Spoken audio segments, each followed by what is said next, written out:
Ұзақ уақыт ұйықтамау, аз ұйықтау, кеш жатудың салдары мынаған әкеледі. Адамның иммунитеті түседі. Инфекциялық вирустық ауруларға тез шалдығады. Ойды жинақтай алмайды, жады нашарлайды. Салмағын ұстай алмайды. Ал ұйықтаған адамның үнемі табаққа тәбеті тартып, мөлшерден тыс көп ауқаттанады. Жұмыс істеу қабілеті төмендейді. Ойы шашырайды. Баяу қимылдап, көп қате жібереді. Ұйқы, соның ішінде дұрыс ұйқы адамның бүкіл ағзасының индикаторы.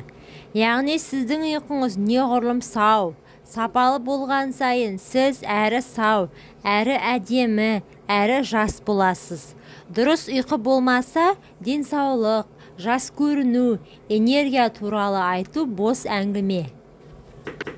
Адамның ұйқысы қай кезде дұрыс болады? Ұйқының 4 фазасы бар.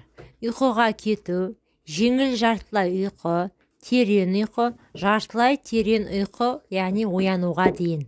Осы фазалардың ішінде ағзада мелатонин гормонының бөлінуі, ағзаның қалыпқа келуі, детокс жүріп, толық күш жинау процесі тек 3-4 фазаларда, яғни терең ұйқыға кеткенде ғана жүреді.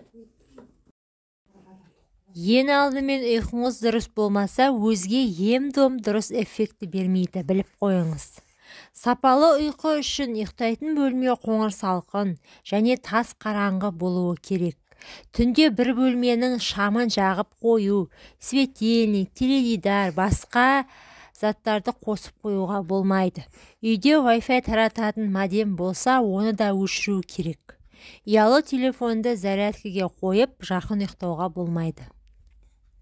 Көзге арнайы киіп ұйықтайтын повязка қолданыңыз. Балаларды да соған үйреткен жөн. Ұйқыға кетер алдында 2 сағат бұрын барлық гаджетті сөндіру керек. Телефон, планшет, теледидар тағы да басқа. Ұйқының алдында 2 сағат бұрын су ішуді тоқтатыңыз.